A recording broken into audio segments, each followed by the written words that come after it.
Bonjour. Alors aujourd'hui nous allons faire un exercice sur la descente de charge. Alors pour rappel, quel est l'intérêt de cette descente de charge? Eh bien, la descente de charge se fixe comme objectif de déterminer le seuil de chargement pour les charges permanentes, pour les surcharges d'exploitation, pour n'importe quel poteau de la structure et en chaque niveau de cette dernière. Alors, nous allons voir aujourd'hui le cas d'un bâtiment en R plus 6. Donc, nous allons avoir un bâtiment en R plus 6. Un bâtiment en R plus 6, qu'est-ce que ça veut dire? Ça veut dire que l'on va avoir 7 planchers. D'accord? Très bien. Alors, chaque plancher aura une charge permanente. Si c'est une terrasse, c'est 670 kg par mètre carré ou 0,670 tonnes par mètre carré. Si c'est un étage courant, donc c'est 0,550 tonnes par mètre carré ou 550 kg par mètre carré. Aussi, à ces charges permanentes, on doit aussi voir la contribution des surcharges d'exploitation. Donc pour la terrasse qui est inaccessible, dans notre cas, ils sont de 100 kg par mètre carré, ces surcharges-là d'exploitation. Pour les étages courants, donc s'agissant d'une habitation, d'accord, comme vous voyez, donc nous allons, la norme nous définit donc comme surcharge 150 kg par mètre carré ou 0,150 tonnes par mètre carré. Très bien. Alors, donc nous avons cette structure ici, dont la trame est représentée comme vous le voyez. Donc les trames sont assez irrégulières, 3,30 m, 3,30 m, 3 et 4,50 m. Alors pour la trame suivant Y, vous avez 4,50 m et 3,80 m. Alors on demande, donc pour une première fois, on va vous demander, normalement c'est automatique, une fois que vous avez une descente de charge, vous allez déterminer les surfaces d'influence de l'ensemble des poteaux, c'est-à-dire pour les poteaux A1, A2, A3, B1, B2, B3, ainsi de suite. Et juste après avoir déterminé les surfaces d'influence pour chaque poteau, vous allez déterminer, donc après avoir déterminé quels sont les poteaux les plus chargés, donc on va voir quels sont les poteaux les plus chargés, bien sûr après avoir analysé les surfaces d'influence, on va savoir quels sont les poteaux les plus chargés et on va établir la descente de charge pour ces poteaux-ci. Très bien. Donc, si on veut déterminer les surfaces d'influence, qu'est-ce qu'il faudra faire? Alors, on a déjà vu en cours, hein, si vous vous rappelez bien, c'est quoi ces surfaces d'influence? Prenons un poteau quelconque de la structure, celui-là par exemple. Eh ben, il a 3,30 m dans un sens et 3,80 m dans un sens. Donc il va diviser la trame avec ce poteau en deux. Il va diviser la trame avec ce poteau en deux. Et voilà, il vient de définir sa surface d'influence. Et elle sera égale à quoi? Elle sera égale à 3,30 sur 2 multiplié par 3,80 sur 2. Voilà, donc 3,30 sur 2, ça me donne 1,65 mètres. Et 3,80 sur 2 me donne 1,90. Donc la surface d'influence pour le poteau A1, ça sera 1,65 fois 1,9 et ça me donne 3,135 mètres carrés. Surface du poteau A1, 1,65, 1,90 me donne 3,135 mètres carrés. Alors le poteau qui est juste à côté de lui, c'est le poteau B1. Je peux écrire SB1. C'est égal à quoi? Donc ça sera 3,30 sur 2, donc 1,65. Plus la moitié 3,30 sur 2, c'est 1,65. Multiplié toujours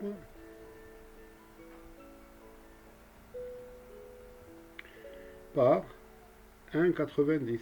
Cette distance divisée par 2. Et ça me donne, donc 1,65 plus 1,65, ça me donne 3,30.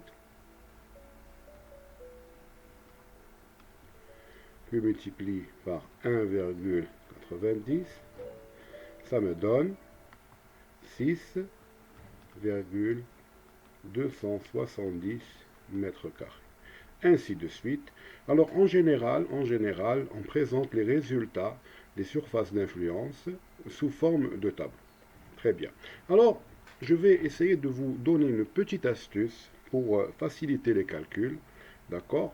Le calcul, bien sûr, de ces surfaces d'influence. Alors, qu'est-ce qu'on fait en général? Alors, en général, lorsqu'on a une trame comme ça, eh bien, nous allons faire un autre système d'axes parallèle, d'accord, au système d'axes, ou bien de cotation horizontale et verticale. Vous allez voir. Donc, je vais tracer ce système d'axes en premier. Voilà. Donc, j'ai tracé une ligne horizontale ici pour faire une nouvelle cotation. Vous allez voir.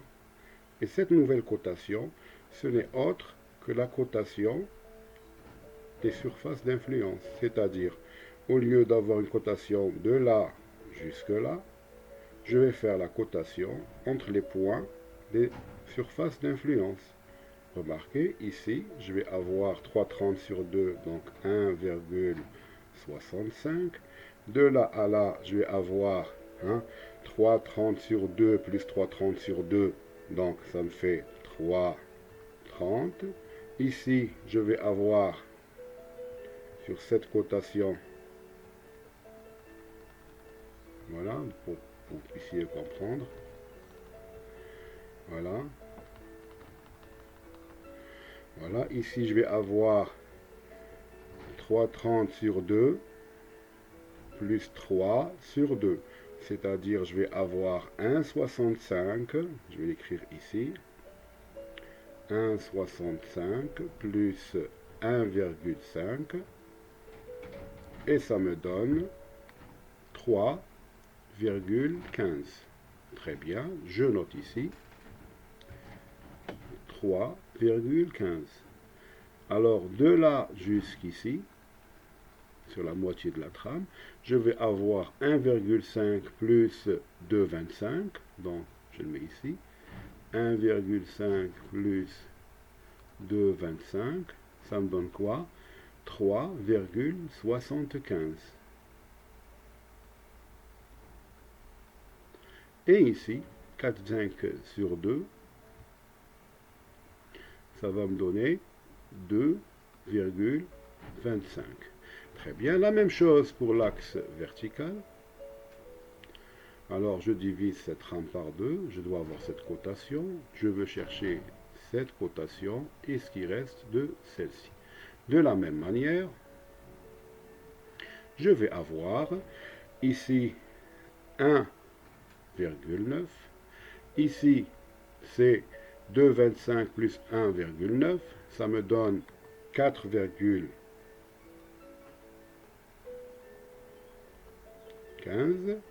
et ici 2,25. De sorte, si je voulais calculer la surface d'influence pour ce poteau, par exemple, c'est le poteau D2. Qu'est-ce que je vais faire?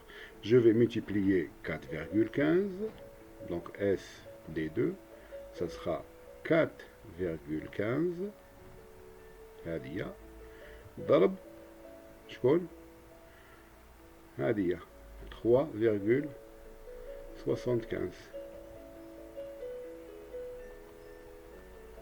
et je trouve 15,563 mètres carrés. Si je voulais connaître la surface d'influence pour le poteau, c'est 3. Donc SC3, c'est quoi? Ça sera regardez cette distance, 3,15, multiplié par cette distance, fois 2,25, fois 2,25. Je trouve 7,088 mètres carrés. Ainsi de suite. Pour le poteau, par exemple le poteau B2, donc SB2, ça sera quoi? Je vois, c'est 3,30. Donc c'est 3,30 multiplié par ça, 4,15. Et je trouve 13,695 mètres carrés. Voilà, nous voyons avec cette nouvelle cotation, que j'appellerai la cotation pour surface d'influence, c'est la moitié de chaque trame à gauche et à droite, je peux très rapidement déterminer les surfaces d'influence de tous les poteaux de ma structure. Voici donc le tableau, comment on présente le tableau des surfaces d'influence. Donc on essaie de suivre le sens des axes, des fils et des axes. Donc A, B, comme en haut, A, B, C, D, E, A, B, C, D, E, 1, 2, 3. Bon, ici j'ai mis le 1 en haut. Alors, vous pouvez maintenant vérifier. Alors, pour le SD2, S surface du poteau D2, c'est 15,563. C'est exactement cette valeur. Le SB2, la surface pour B2, c'est 13,695, c'est ce que j'ai trouvé. Pour le A1, alors je trouve, tout à l'heure j'avais trouvé 3,135, et on retrouve ce fameux 3,135, et le 6,27 juste à côté, pour le poteau qui est à côté. Alors, maintenant, il s'agit de faire une lecture de ce tableau des surfaces d'influence. Donc je passe à la deuxième page. Alors la première lecture que l'on peut faire de ce tableau, c'est que toutes les surfaces, regardez, sont différentes. Il n'y a pas, je ne vois pas de surface qui soit identique. Ben, on peut remarquer qu'il y a, par exemple, ici A1, une surface la moins forte, donc la plus petite surface, c'est 3,135 mètres carrés. Je mets mètres carrés ici. Et la plus grande surface, c'est 15,563. Donc regardez pour les poteaux A1, les poteaux qui sont aux angles. Regardez, celui-là A1, il a une surface 5 fois moins importante que le D2, le poteau qui est au centre. Donc on voit bien ici que les poteaux qui sont au centre, D3 en l'occurrence, plutôt D2 en l'occurrence, c'est, je dirais, le poteau qui a la plus grande surface d'influence. Qui dit plus grande surface d'influence, je sais que la descente de charge est proportionnelle à la surface. Je m'explique, si la surface est importante, la charge va être importante. Si la surface est petite, la charge va être petite. Et on voit ici qu'on a 3 familles de poteaux. Donc 3 familles. Nous avons les poteaux d'angle. Donc A1, E1, E3 et A3.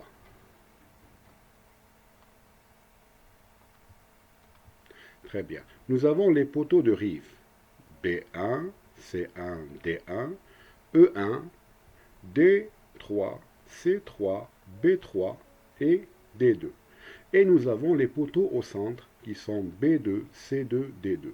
Donc nous avons 3 familles. Donc les poteaux d'angle, les poteaux de rive et les poteaux centraux. Alors, lorsque je vais faire ma descente de charge, maintenant j'ai les surfaces, donc je peux établir ma descente de charge. Donc, je vais la faire pour les poteaux d'angle, pour les poteaux de rive et pour les poteaux centraux. Mais pour quel poteau d'angle? pour quel poteau de rive, pour quel poteau central je vais faire la descente de charge, vu que pour les poteaux d'angle, vous avez des surfaces 3,135, 4,275, 5,063 et 3,713. Et bien, je vais faire la descente de charge pour le poteau d'angle qui aura la plus grande surface. Donc, pour le poteau SE3. C'est lui l'ambassadeur, c'est lui qui reprend le plus de charge, c'est lui qui a la plus grande surface d'influence. Très bien. Je vais faire la même chose pour les poteaux de griffe. Lequel je vais prendre? Je vais prendre le B1, le C1. Alors, c'est clair, je vais prendre celui qui aura la plus grande surface. Et on vérifie bien que c'est le poteau E2.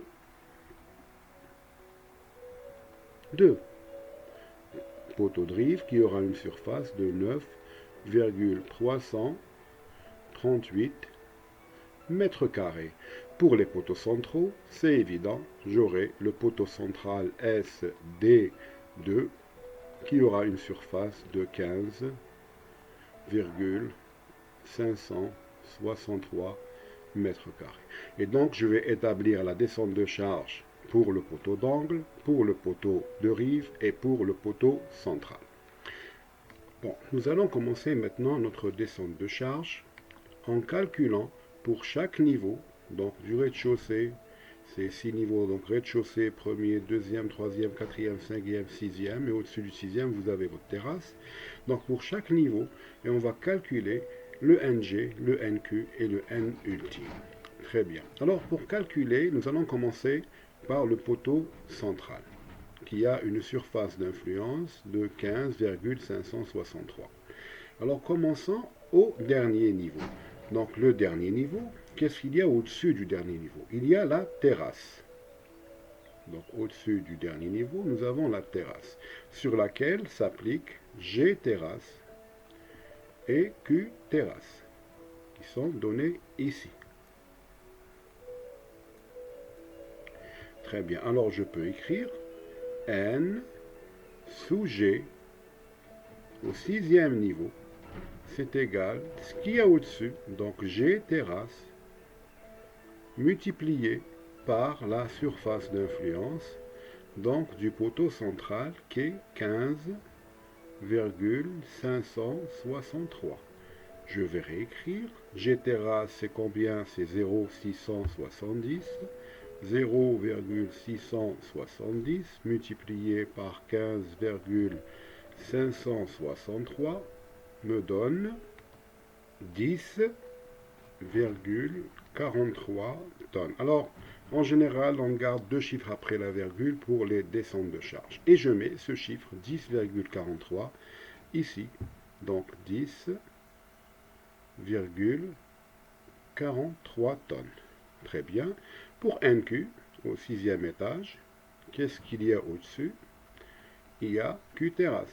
Pour les surcharges d'exploitation, ça sera Q terrasse multiplié par 15,563 et ça sera Q terrasse, une terrasse inaccessible, hein, vous le voyez ici, hein, c'est 0,1 tonne par mètre carré. Donc j'écris donc 0,1 tonne par mètre carré multiplié par 15,563 et j'obtiens combien? 1,56 tonnes pour NQ. Et j'écris ici, d'accord, 1,56. Très bien. Ceci pour le niveau 6. Maintenant, nous allons faire pour le niveau 5. Au-dessus du niveau 5, vous avez la dalle du sixième niveau. Donc j'écris NG5. Donc il y a deux composantes, comme on avait vu dans l'exemple du cours. Donc on a deux composantes. La composante qui vient de l'étage supérieur, donc NG6, plus ce que reprend ce poteau, donc le poteau central au cinquième niveau, à savoir la dalle de l'étage qui est au-dessus de lui. Et ça sera quoi? Ça sera G étage courant, vu que maintenant c'est un étage courant, multiplié par la surface d'influence du poteau central que je suis en train d'étudier, 563, pardon.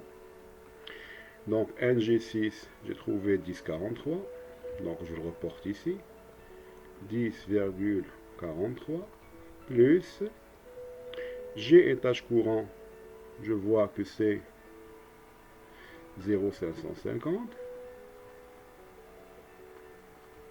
multiplié par 15,563, tout ça me donne 18,99 tonnes.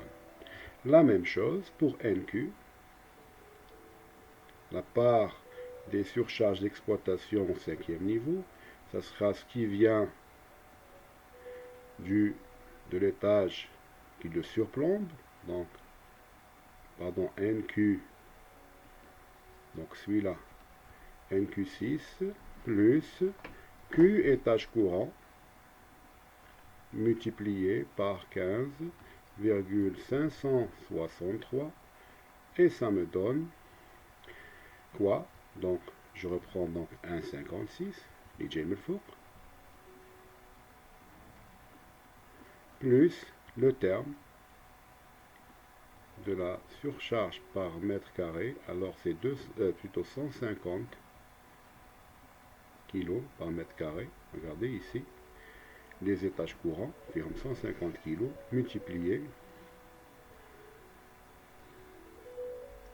par 15,563. Et je trouve 3,89 tonnes que je mets ici. 3,89. Tout à l'heure, j'ai calculé pour NG 18,99. Donc, je mets ici la valeur de 18,99. Celle que j'avais trouvée ici. Alors, regardez, à chaque fois que je descends d'un niveau, je rajoute toujours, pour G, je rajoute toujours cette valeur. Pour Q, je rajoute toujours cette valeur. À quoi je vais la rajouter?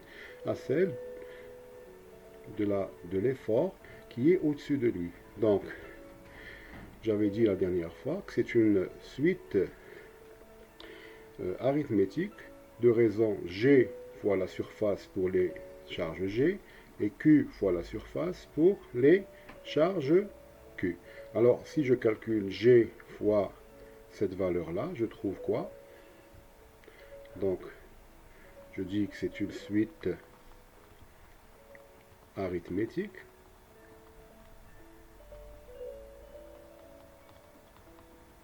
Pour NG, la raison c'est G étage courant multiplié par la surface d'influence. Donc dans notre cas, pour NG, poteau central, ça sera 0,550 fois 15,563 et ça sera égal à 8,56 tonnes. Pour NQ,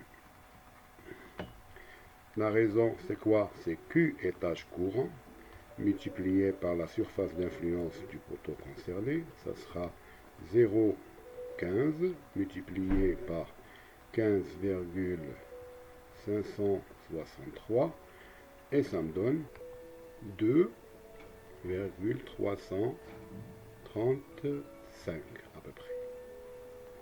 Donc si je rajoute 10 à 10,43, je lui rajoute 8,56, je trouve, je vais voir est-ce que je trouve cette valeur. Faisons-le. Donc je mets ici 10,43 plus 8,56, je trouve exactement 18,99, qui est cette valeur. Je vais voir pour Q, ça sera quoi? Ça sera 1,56, mais la raison cette fois-ci, c'est l'autre raison. C'est les charges Q, 2,335. 2,335, est-ce que ça donne ça?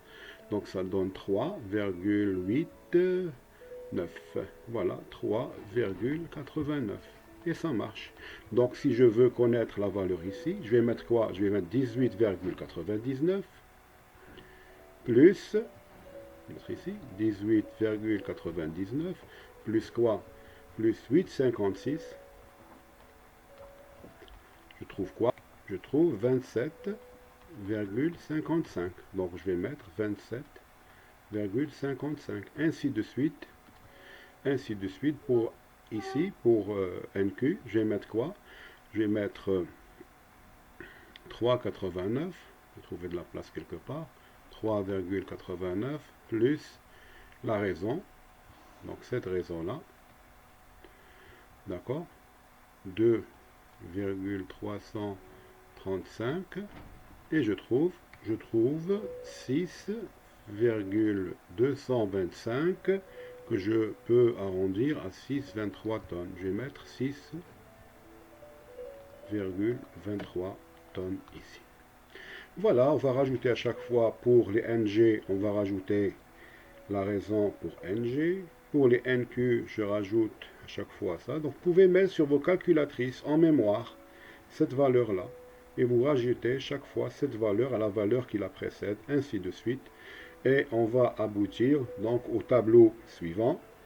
Donc, on arrive à ces valeurs-là, 36, 11, 44, 67. Je lui rajoute la raison 8,56, donc je trouve 53, 61 au rez-de-chaussée. La même chose pour NQ, 6,23, 8,56, 10,89, 13,23 et 15,56. C'est des calculs très simples qu'on peut faire à l'aide d'une calculatrice basique. Et voilà, donc il reste maintenant à définir N ultime. Alors le N ultime, qu'est-ce que j'avais dit? C'est quoi? C'est l'effort avec lequel on va prédimensionner notre poteau. C'est 1,35 NQ plus 1,5 plutôt 1,35 NG plus 1,5 l'effort du AQ. Alors on va multiplier par 35% cette valeur de NG, on va multiplier par 50% et on aura la valeur N ultime. Voilà, c'est très simple. Alors au dernier, c'est 16,41 et ici on arrive à une valeur de 106,75. Normalement, oui. Très bien. Donc, vous pouvez remplir par la suite ce tableau en multipliant 1,35G plus 1,5, ici 31,47, je vais mettre 31,47, 46,53. Donc ce tableau, vous l'avez, je vous l'ai donné en PDF, 61,58, 76,64 et 91,70. Voilà, donc on multiplie 91,70. Voilà, et donc on vient de terminer la descente de charge pour le poteau central. Le même travail peut être fait avec le poteau de rive, avec le poteau d'angle. Bien sûr, on ne va pas multiplier par les surfaces à Doma 15, mais avec les surfaces à chaque fois qui changent. C'est les surfaces d'influence qui changent pour chaque poteau et c'est à chaque fois le même travail qu'il faudra faire. Alors tout de suite, je vous donne le tableau final auquel on doit aboutir et c'est à vous, s'il vous plaît, de refaire ces calculs-là et voir si vous aboutissez au même résultat que moi. Voilà donc le tableau auquel nous allons arriver. Donc vous remarquez que dans ce tableau, vous aurez les NG, les NQ, les N ultimes, les NG, les NQ, le NG, NQ, N ultime pour chaque poteau. Et qu'est-ce qu'il y a lieu de remarquer? Alors prenons les N ultimes, les efforts de calcul. Voilà, c'est plus clair. Prenons les valeurs N ultimes pour chaque poteau. Pour le poteau de rive, pour le poteau central et pour le poteau d'angle. Alors regardez, le poteau central, il a la plus grande surface.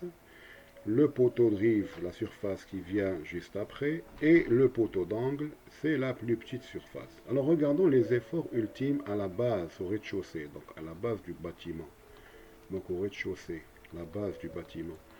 Remarquez que les poteaux qui ont la plus grande surface, c'est les poteaux qui ont le plus grand effort à la base.